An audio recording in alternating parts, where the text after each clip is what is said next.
राष्ट्रीय लोकदल के प्रमुख जयंत चौधरी खैर विधानसभा क्षेत्र में आशीर्वाद पदयात्रा कार्यक्रम में शामिल हुए। उन्होंने कहा कि लखीमपुर की घटना बहुत ही दर्दनाक है, किसी आतंकवादी हमले से कम नहीं है। उन्होंने कहा कि मेरी तो मांग है कि तुरंत गिरफ्तारी हो और इससे भी कड़ी से कड़ी जो धाराएं लग सकती हैं, आतंकवादियों के लिए जो कानून बने हैं उसके तहत कार्रवाई हो। जयंत चौधरी ने कहा कि योगी जी बार बार कहते हैं कि बुलडोजर चला दिया जाएगा। अब उनकी खुद पार्टी के मंत्री दोषी हैं तो क्या उनके घर पर भी सरकार बुलडोजर चलवाएगी? वहीं आतंकवादी बोलने पर विवरण देते हुए उन्होंने कहा कि विदेश में जब गाड़ी के प्रयोग से निहत्थे नागरिकों पर वार होता है तो उसे आतंकवादी घटना कही जाती है। लखीमपुर खीरी की घटना में मंत्री को बर्खास्त करना चाहिए और उनके बेटे को तत्काल गिरफ्तार करना चाहिए। लखीमपुर जाने से रोके जाने पर उन्होंने कहा कि योगी जी नहीं चाहते हैं कि हम लोग किसानों से मिलने जाएं। गले में फूल माला न लेने पर आज भी काबिज हैं। पगड़ी जिम्मेदारी की पहचान है। उन्होंने कहा कि देश में कहीं भी चुनाव हो, जिस तरह किसान शहीद हो रहे हैं, सबसे बड़ा मुद्दा यही होना चाहिए।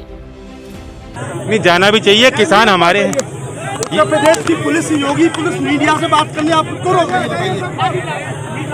नहीं, मैं नहीं कह सकता। हो जाता है, व्यवस्थाओं को लेकर पुलिस प्रशासन अपने प्रयास कर रहा है। लखीमपुर की घटना बहुत दर्दनाक है, एक आतंकवादी हमले से कम नहीं है। मेरी तो मांग है तुरंत गिरफ्तारी हो और इससे भी कड़ी से कड़ी जो धाराएं लग सकती हैं, आतंकवादियों के लिए जो कानून बने हैं उसके तहत काम हो।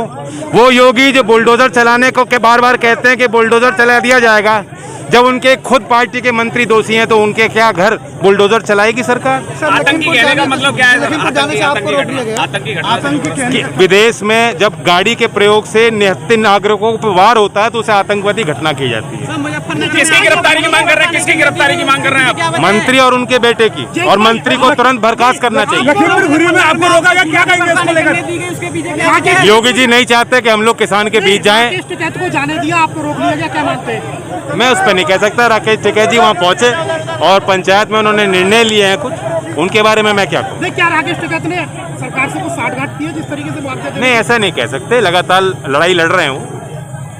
तो क्या मानते हैं किसान? जानना चाहेंगे, जैसा कि आपने पगड़ी बंधवाई, तो जैसा कि आपने ऐलान किया था कि मुजफ्फरनगर में जब आपको फूलों की माला नहीं, फूल नहीं डालने दिए गए तो आपने वादा किया था मैं कोई फूल माला नहीं लूंगा, ना ही कोई पगड़ी बंधवाऊंगा, तो फिर आज आपने ऐसा क्यों किया? नहीं, कोई फूल माला नहीं लेने का ऐलान मैंने किया है। पगड़ी तो समाज की प्रथा है और चौधरी अजीत सिंह जी के निधन के बाद एक जिम्मेदारी का एहसास मुझे दिलाने के लिए और विश्वास दिलाने के लिए कि सर समाज का साथ है, मुझे पगड़ी पहनाई जाए। एक सवाल, उत्तर प्रदेश के विधानसभा चुनाव में जो लखीमपुर खीरी कांड हुआ, क्या लगता है? मैं तो कहता हूँ देश में कहीं भी चुनाव हो, जिस तरह से किसान शहीद हो रहे हैं, सबसे बड़ा मुद्दा यही होना चाहिए।